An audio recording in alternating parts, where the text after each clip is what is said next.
Nah, 5 hal ini itu dikumpulkan dalam satu ayat. Kalau Anda bisa berkenan membacakannya sebelum tidur, ya, malam hari, saya sangat merekomendasikan ayat ini. Dan seringkali kami coba mengamalkan dampaknya ke hati itu luas.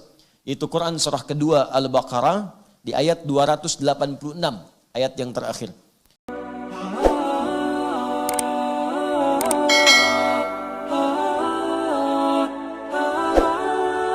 Allah subhanahu wa ta'ala dengan sifat Rahman Rahimnya, Dzir-Rahmah, dialah pemilik sifat rahmah, puncak segala perhatian, kasih sayang, cinta, dan segala jenis hal-hal positif yang diberikan. Dalam konteks ketika dikaitkan dengan sifat Allah subhanahu wa ta'ala, maka ini mencakup anugerah kemuliaan dan kebaikan. Bisa berarti puncak ampunan dosa tanpa batas. Tadi kita sampaikan, jika ada kesalahan saja umumnya, Allah turunkan sifat al-afu. Jika ada dosa di dalamnya, Allah turunkan sifat ghafir. Jika dosanya semakin banyak, diturunkan sifat ketiga ghafar. Jika semakin melimpah dosanya, maka ada nama yang keempat ghafur. Jika memang tak ada batas dalam limpahan dosanya, sehingga punya sifat israf, ya, bosan kalau tidak berdosa. Kalau tak bermaksiat, rasanya bosan, israf.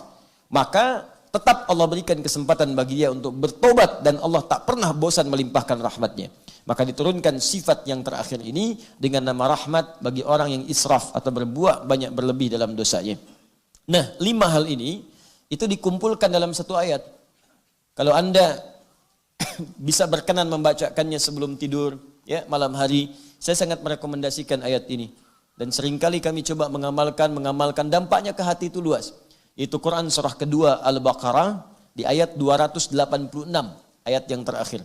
Ya, la yukallifullahu nafsan illa wus'aha. Allah mustahil memberikan kita beban kehidupan kalau kita enggak sanggup. Ini sangat menarik nih, bahasanya indah. Kata Allah, kamu enggak mungkin saya uji kalau kamu enggak mampu. Di cara menyikapi ujian itu, berikan motivasi pada diri kita bahwa kita mampu. Bisa sering katakan begini, seberat apapun ujian yang sedang menimpa kita sekarang, Anda diuji sekarang, menurut Anda berat sekali, tapi menurut Allah cuma Anda yang mampu, yang lain gak bisa. Makanya dititipkan kepada Anda, bukan kepada yang lain. Saya yakin setiap kita ini sekarang punya masalah. Ada yang di rumah tangga, ada yang di pekerjaan, ada yang di kehidupan sosial.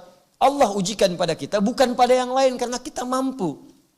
Ya, mustahil diuji kalau gak mampu. La yukallifullahu nafsan illa usaha. Laha ma kasabat wa 'alaiha ma kasabat. Laha ma kasabat. Kalau kita semangat mengatasi itu dengan nilai-nilai kebaikan, caranya baik kita atasi, maka akan ada peluang pahala kita dapatkan. Ujian di kantor, caranya benar, ikuti aja ujiannya dengan baik. Gak usah nyogok, gak usah korupsi, pahala diberikan pada kita. Wa 'alaiha ma kasabat. Tapi sebaliknya, kalau cara menyikapinya keliru, bisa berdosa. Ujian di kampus, ya, maaf, cara mengatasinya belajar dengan benar, isi ujian. Jangan pedulikan berapa benar tidaknya. Kalau ada yang salah, evaluasi. Itu tandanya kita diminta memahamkan kembali diri kita supaya menguasai materinya. Kalau lulus, teruskan dan dalami. Jangan sekedar lulus untuk ujian. Itu caranya, bukan mencontek. Ketika mencontek, wa 'alaiha maktasabat, ada peluang dosa di dalamnya. Dosa itu, kata Nabi, sesuatu yang saat engkau kerjakan, engkau takut ketahuan orang lain. Dan dirimu pun gelisah. Jadi kalau Anda mengerjakan sesuatu takut orang lain tahu dan Anda merasa gelisah dengan perbuatan itu terindikasi ada dosa di dalamnya. Baik. Rabbana la tu'akhidna in nasina au akhtana. Akhta.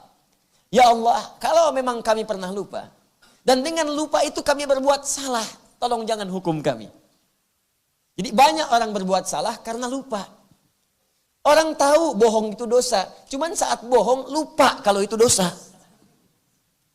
Orang tahu mencuri itu dosa, cuman saat nyuri lupa kalau itu dosa.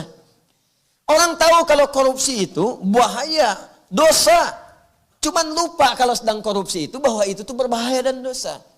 Jadi kadang-kadang banyak perbuatan lupa itu menjadikan seseorang berdosa. Dan kadang-kadang ada yang memang diniatkan untuk berbuat salah, itu yang bahaya.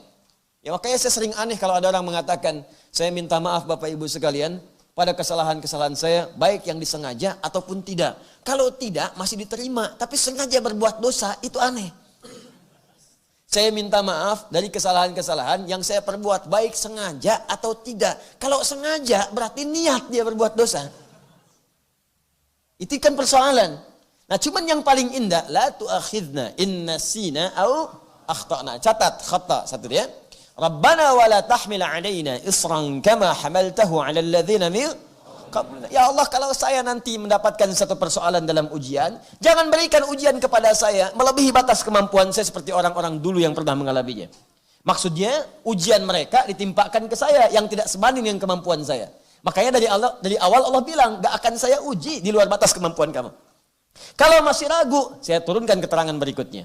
Rabbana wa la tuhammilna ma la taqata lana bi. Ya Allah, kalau saya berbuat salah, saya pengen kembali. Dan jangan berikan beban yang besar kepada saya, supaya saya bisa mudah kembali. Kalau saya pengen taubat, ya Allah, jangan susah seperti orang-orang dulu, karena kesulitan mereka pengen taubat. Mereka kan beda dengan saya. Mereka itu bebal, ya Allah. Disuruh taubat, ngeyel lagi. Disuruh ibadah, gak mau lagi. Karena itu engkau turunkan beban lebih berat dibandingkan dengan saya sekarang. Maka jangan samakan cara saya taubat saya dengan taubat orang di masa lalu. Umat Nabi Musa, bebalnya luar biasa. Musyrik lagi, musyrik lagi. Karena itu ketika ingin taubat, kata Allah, kalau memang serius, coba bunuh dirimu. Taubatnya dengan kematian. Ya, karena sulit diingatkan, ada najis, sobek. Ya, nggak ada dengan bersihkan, sobek. Nempel di pakaian, sobek pakaiannya, baru dianggap bersih. Ya, sobek, bersih. Itu bedanya dengan umat sekarang. Kalau ada berpakaian sekarang, ya, yang dipakai celana jin. Celana jin disobek juga. Ya, sobek lututnya, sobek bagian pahanya, sobek betisnya. Mungkin itu umatnya Nabi Musa nyasar ke sini sekarang. Nah, itu canda saja gitu ya, canda. Nah, ya, tapi pakaian sudah bagus, kenapa disobek-sobek? Ya, atau patut diduga ada najis di dalamnya. Beda. Nah, umat Nabi Muhammad sekarang lain. Ya, Masya Allah, ada najisnya, nggak usah disobek.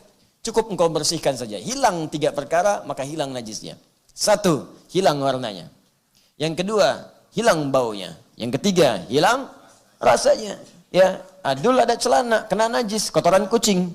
Ya, bersihkan, hilang 3 sifat ini. Warna, bersihkan dulu, sampai hilang, bersih. Bau, cium, bersih. Nah, rasa, gimana caranya? Jangan dijilat. Ya. Oh, dijilat Ustaz, apa dalilnya? Ijajul jilatil ardu. Bukan. Itu ngarang namanya. Tidak, itu ngarang. Cukup ghalabatidh dhann. Ghalabatidh dhann. Prasangka kita yang paling kuat bahwa itu sudah bersih, itu menghentikan kemudian najis yang berlaku pada saat itu. Bersih hukumnya. Nah, sekarang kembalikan. Khata. Tadi sudah ada. Taklif yang berat. Ya, dzambun, dzunubun ma'adzulmi. Rabbana wa la tuhammilna ma la taqata lana bi. Israf. Karena mereka berlebihan, tobatnya susah. Israf namanya. Berkumpul di situ khata, dzambun, dzunubun ma'adzulmi, ya dzunubun ma'adzulmi, kemudian israf. 5-nya berkumpul. Maka untuk menyelesaikan 5 hal ini mesti muncul 5 yang ini. Maka dijawab oleh Allah. Perhatikan kalimatnya. Setelah Rabbana wa la tuhammilna ma la taqata lana bi. Setelah itu apa? Wa'fu anna. Al-'afwu. Wa'fu anna, ya Allah, turunkan sifat afumu kepada kami. Maafkan kami, ya Allah. Hapuskan akhta, kekurangan-kekurangan, kesalahan-kesalahan kami yang telah kami perbuat. Setelah itu, waghfir lana fil amr lit talab. Permohonan kepada Allah dengan kata ghufran, waghfir.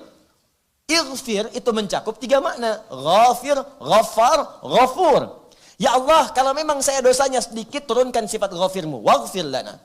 Kalau banyak, ya Allah, dzunubun, turunkan sifat ghafarmu, waghfir lana. Kalaupun melimpah, ya Allah, turunkan sifat ghafurmu, waghfir lana.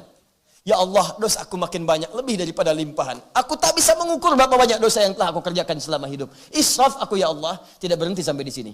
Waghfir lana. Setelah itu, warhamna, rahmat. Anta maulana, karena engkau Tuhan yang merawat kami, ya Allah. Kalau Tuhan yang merawat saja tidak mengampuni, kepada siapa lagi kau mesti minta ampun?